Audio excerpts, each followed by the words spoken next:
नमस्कार, प्रणाम। हमारे इस दिव्य ज्ञान चैनल में आप सभी का स्वागत है। यदि आप हमारे इस चैनल में नए हैं तो कृपया इस चैनल को सब्सक्राइब करके घंटी जरूर दबा लीजिएगा, ताकि घर बैठे आप आसानी से हमारा हर वीडियो देख सकें। ठीक है, चलिए अब जो है हम सीधा वीडियो शुरू करते हैं।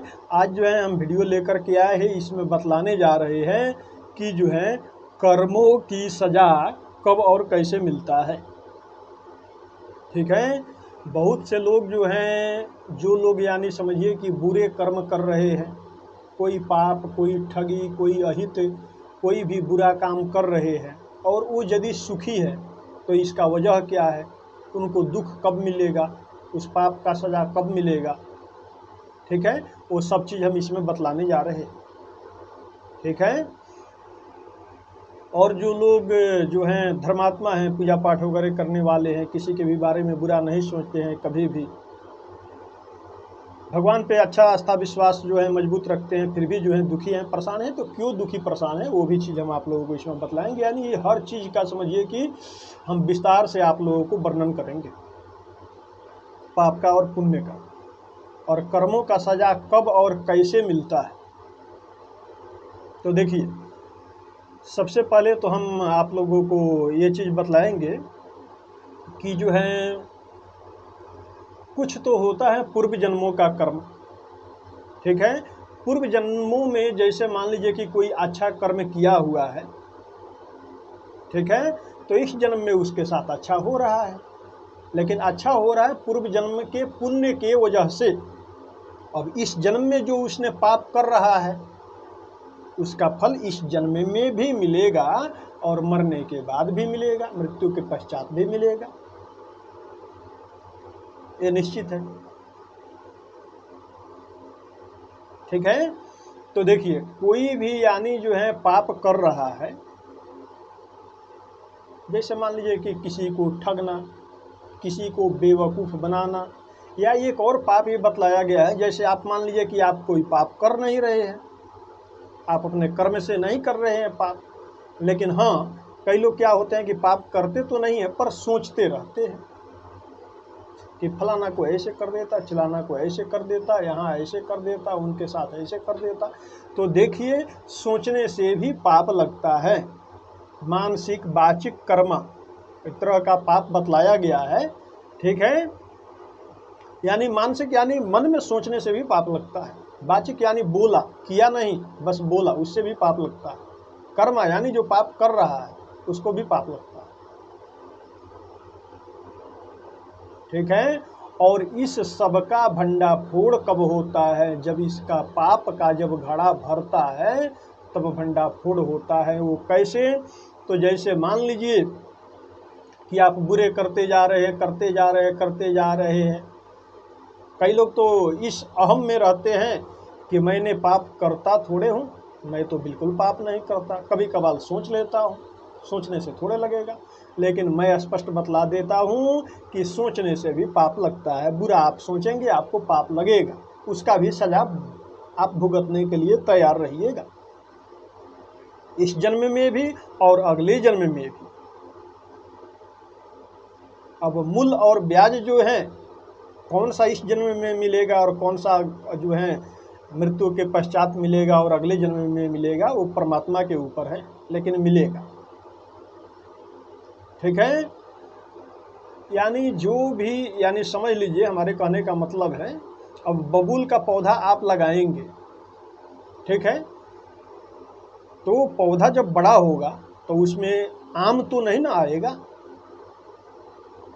ऐसा तो नहीं है कि उसमें आम निकल आएगा। बबूल के पेड़ में, बबूल के पेड़ में कांटा ही होता है। तो वही पाप है, जो आप पाप कर रहे हैं, बबूल का पेड़ आप लगा रहे हैं, वो एक दिन पूर्ण रूप से वृक्ष तैयार हो जाएगा, वो कांटा आपके आगे बिछा दिया जाएगा, चल भाई इस पे। पापों का सजा ऐसे होता है। तो जो लोग आम लगाएगा वही तो आम खाएगा, जो लोग बबूल लगाएगा उन लोगों के आगे बबूल ही आएगा, आम तो आएगा नहीं। वही बात है, यानी जैसा कर्म करेंगे वैसा ईश्वर जो है वैसा ही हम लोगों को लौटा देते हैं वापस।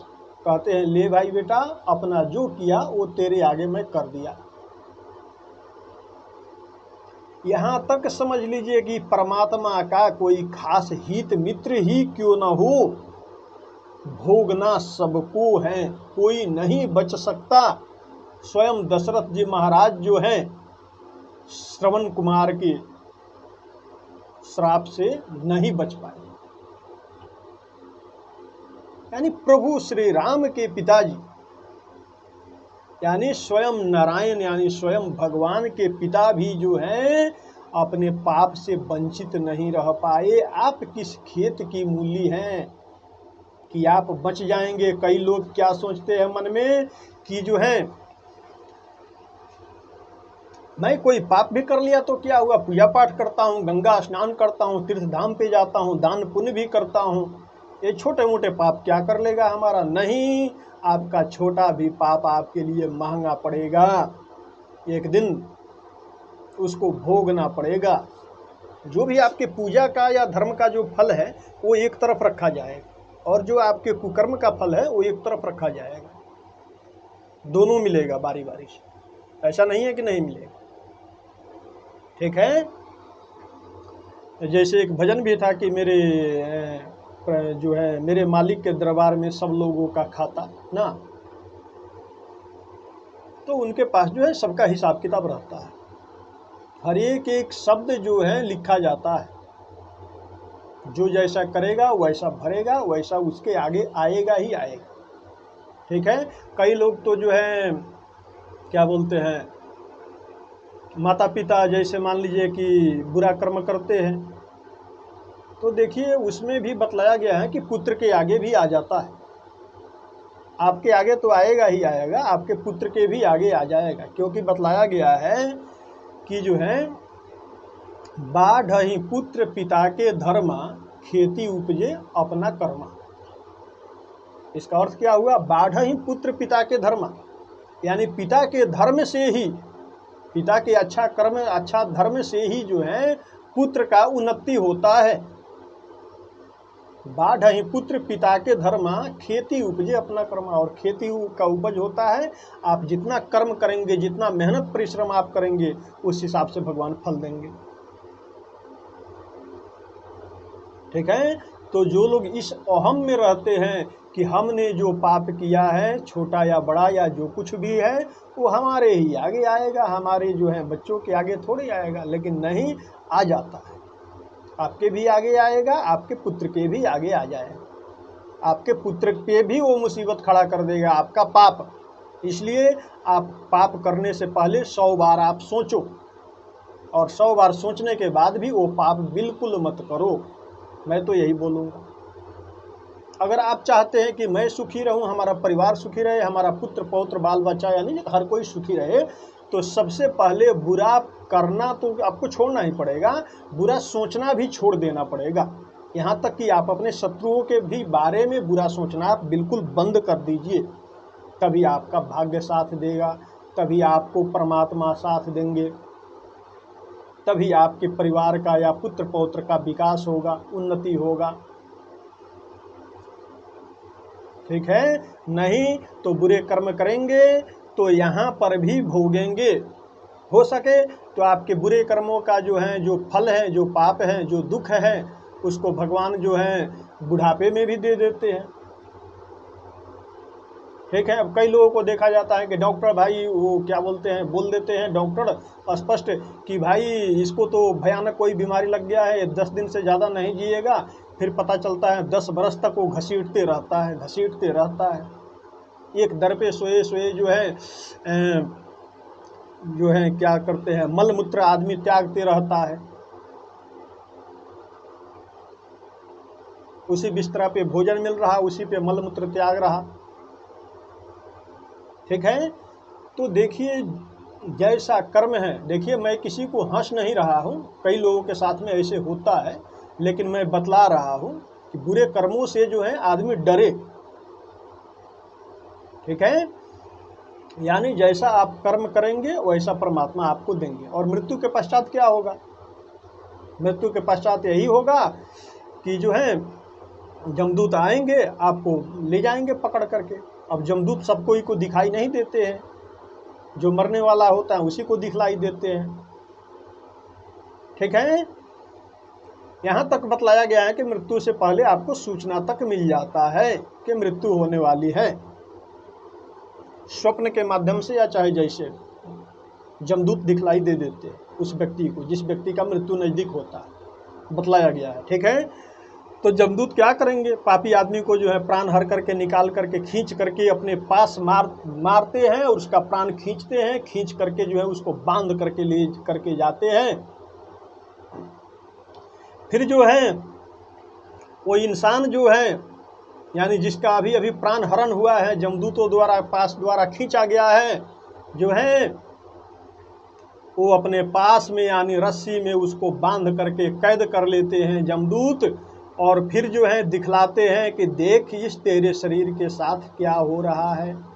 श्री कृष्ण भगवान बतलाए हैं कि जो है गीता में, श्रीमद् भागवत गीता में लिखा हुआ है, ये जो शरीर जो है एक वस्त्र के समान है। जैसे पुराना वस्त्र हो जाने पे आप निकाल देते हैं, फिर नया कोई वस्त्र सिलवा करके आप पहन लेते हैं, वैसे ही ये शरीर है और आत्मा है। यानी समझिए कि जब ये शरीर पुराना हो जाता है तो आत्मा उस शरीर को छोड़ देती है और जो है फिर परमात्मा के पास या जमराज के पास जा करके फिर अपने जो है कर्मों के हिसाब से फिर नया शरीर धारण करते हैं। ठीक है। आत्मा अजर अमर है, आत्मा को न जल डुबा सकता है, न अग्नि जला सकती है, आत्मा कभी नहीं मरता ये शरीर है। ठीक है। तो जमदूत क्या करेंगे, उस आत्मा को तरह तरह का जो है कष्ट देंगे, उसको बांध करके जो है उसको पीटते हुए घसीटते हुए दिखलाएंगे कि देख मूर्ख, सारी जिंदगी जो है तूने जो भी कुकर्म पाप किया, पैसा के लिए, धन के लिए, सुख ऐश्वर्य के लिए, वो पूरा रुपया धन सुख जो है, देख तेरे परिवार वाले जो है इस सुख को धन को अब भोगेंगे और तेरा कुछ भी नहीं है, तू खाली हाथ जैसे आया था, आज खाली हाथ हम लोग लेकर के जा रहे हैं। जमदूत याद दिलाते हैं और घसीटते हैं और पीटते हैं, और जो है वो जीव जो है जिसको जो है पास में बांधे रहते हैं, वो छटपटाता है उस शरीर में फिर जा करके प्रवेश कर जाने के लिए, लेकिन उसमें से वो खुल नहीं पाता, निकल नहीं पाता है। ठीक है। फिर शमशान घाट तक ले जा करके दिखलाते हैं कि देख ये तेरा ही परिवार आकर के जो है तुझको जला दिया, यहाँ पर दफना दिया, जिसके लिए तूने कमाया सारा जिंदगी, वही सब परिवार तेरा कुटुंब हित मित्र घर परिवार के सभी लोग आकर के तेरे को जला करके दफना करके जो है चले जा रहे हैं। देख ले सच्चाई इस संसार का। अरे मूर्ख, बहुत बड़े भाग्य मानुष तन पावा, श्री रामचरितमानस में लिखा हुआ है, बहुत भाग्य से मनुष्य शरीर मिलता है। न जाने जीव कितने दुख काटता है, कभी बैल बन के, कभी चिट्टी बन के। बैल बनता है तो खेतों में जो है भूख प्यास लगा रहता, पीछे से उसको कोड़ा पड़ता है, डंटों से मारा जाता है, घसीटा जाता है, चल चल खेत में क्यों नहीं चलेगा, भल तो खिला करके लाया था, भल प्यास लग गया। ठीक है। किसान बोलता है और जो है बैल सारा दिन खटते रहता है खेत में। तो कभी जीव बैल बनता है, कभी चिट्टी बनता है, और अंदर ही अंदर रोता है, बिलखता है, उस ईश्वर से अंदर ही अंदर प्रार्थना करता है कि हे भगवान, मैंने ऐसा क्या किया था प्रभु जो हमको बैल की जोनी में डाल दिए या चिट्टी के जोनी में डाल दिए हो। हे प्रभु हम पे दया करो, इस जोनी से हमको मुक्त करो। फिर तरह तरह का दुख का सामना करते हुए भगवान प्रभु क्या करते हैं, कभी उस पर दया कर देते हैं, बोलते हैं कि चलो एक बार इसको मनुष्य तन दे करके देखता हूँ, क्योंकि मनुष्य शरीर ही एक ऐसा है जो मनुष्य चाहे तो ईश्वर को पा ले, मोक्ष प्राप्ति कर ले। मोक्ष प्राप्ति का उत्तम साधन है ये शरीर। ठीक है। इसीलिए ईश्वर दया करके जो है मनुष्य शरीर दे देते हैं कि इस मनुष्य शरीर से जो है ये अपना तरण कर लेगा और इस संसार, इस मोह माया से छुटकारा इसको मिल जाएगा, फिर किसी जीव के जोनी में नहीं आएगा, फिर हमारे धाम को प्राप्त हो जाएगा, सीधा हमको प्राप्त हो जाएगा। लेकिन मनुष्य क्या करता है, जैसे इस धरती पे जन्म होता है तो बालक रोता है, क्या बोलता है बालक, ना ना ना करके बच्चा रोता है। क्यों रोता है, माता के गर्भ में जब तक रहता है वो तब तक भगवान का प्रत्यक्ष रूप से वो दर्शन करता है।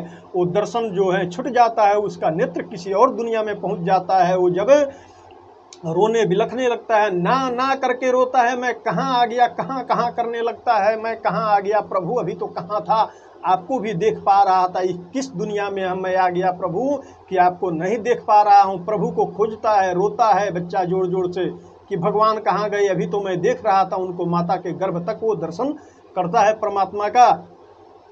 फिर क्या है, जन्म के बाद इस संसार, इस मोह माया में वो खो जाता है, भुला जाता है, वो अपने ईश्वर को भुला जाता है। ये हमारी माता है, हमारे पिता है, हमारा परिवार है, हमारा कुटुंब है, हमारा हित मित्र है, इसमें खो जाता है, इस मोह माया के दुनिया में। ये भगवान मोह माया जो रचे हुए हैं, इस मोह माया से निरंतर जो है निकलने का प्रयास करना चाहिए। मैं ये नहीं कहता कि आप अपना घर परिवार छोड़ दो, आप अपना कर्म छोड़ दो, ऐसा नहीं कहता। कर्म प्रधान विश्व रुचि रखा, आप अपना कर्म करो, गृहस्थी में भी रह करके आप ईश्वर की भक्ति कर सकते हो, कोई दिक्कत वाली बात नहीं है, ठीक है। गृहस्थ रहते हुए भी आप भक्ति करो भगवान की, ठीक है, पूजा पाठ करो, ईश्वर पे जो है आस्था विश्वास रखो, बुरे कर्मों से बचो, ठीक है। ये भगवान की मोह माया किसी को नहीं छोड़ा है, यहाँ तक कि स्वयं देवर्षि नारद जी भी मोह माया में फंस गए, हनुमान जी भी एक आध बार मोह माया में फंस गए। जैसे मान लीजिए कि हनुमान जी के भी मन में कुछ आ गया था कि जो है मैं नहीं होता तो जो है ये पहाड़ कौन उठा करके ले जाता, आज लक्ष्मण का प्राण कैसे बचता। तब तक भरत मार दिए बाण। लो देख लो हनुमान, तुमसे भी जो है महावीर कोई बैठा है धरती पे। हनुमान जी देख करके चकित हो गए, भाई हमको बाण मारने वाला ये कौन। बाद में पता लगा ये तो प्रभु का जो है भाई है भरत जी। गरुड़ जी को भी अहंकार हो गया था एक आध बार। तो ये मोह जो है ना, भगवान का मोह माया, ये मोह माया देवी देवताओं तक को भी नहीं छोड़ा है। फिर हम लोग तो इंसान है, कैसे छोड़ेगा, एक छोड़ेगा, कैसे छोड़ेगा, उपाय सुनिए। सिर्फ हरि नाम कीर्तन संकीर्तन भगवान का भजन कीर्तन से ही ये मोह माया भाग जाएगा आपको छोड़ करके, आपके इर्द गिर्द भी नहीं घूमेगा, ठीक है। आप चाहते हैं कि आपका जिंदगी सुगम हो जाए, बहुत अच्छा हो जाए, तो बुरा कर्म छोड़ करके सिर्फ हरि का भजन सुमिरन आप शुरू कर दीजिए, राम नाम का जप कीजिए, ओम नमः शिवाय का जप कीजिए, प्रभु का नाम निरंतर कीर्तन करते रहिए, ठीक है। मोक्ष का यही द्वार है। कलयुग में सिर्फ नाम लेने मात्र से भगवान प्रसन्न हो जाते हैं। बस सच्चा दिल निर्मल मन होना चाहिए आपको। निर्मल जन मन सो मोहि पावा, मोहि कपट छल छिद्र न भावा। निर्मल मन आपका होना चाहिए। प्रभु जो है आपके आगे पेश हैं आपका हर काम बनाने के लिए। निर्मल मन को कीजिए, सभी पापों से आप दूर रहिए, सभी बुरे कर्मों से दूर रहिए, भगवान का अच्छा से जो है सेवा भक्ति भाव कीजिए, नाम संकीर्तन कीजिए। निश्चित रूप से जो है आपके साथ साथ आपके पूरे परिवार का कल्याण होगा, आपका पुत्र का भी उन्नति होगा, ठीक है। और जो है अंत दाव में आप मोक्ष को भी प्राप्त कर लेंगे, भगवान के धाम को भी आप पहुंच जाएंगे, ठीक है। तो चलिए, हमें उम्मीद है कि ये वीडियो आप लोगों को पसंद आया होगा। वीडियो पसंद आया हो तो कृपया हमारे इस दिव्य ज्ञान चैनल को आप सब्सक्राइब करके घंटी जरूर दबा लीजिएगा, ताकि घर बैठे इस तरह का हर वीडियो आप आसानी से देख सके। इसलिए सब्सक्राइब घंटी जरूर दबा लीजिएगा। वीडियो पसंद आया हो तो लाइक कीजिएगा, शेयर कीजिएगा, कमेंट बॉक्स में जय श्री राम, जय हनुमान जी महाराज की जरूर लिखिएगा। चलिए हमको विदा दीजिए। जय जय श्री राधे। सबका मंगलमय हो, सबका कल्याण हो।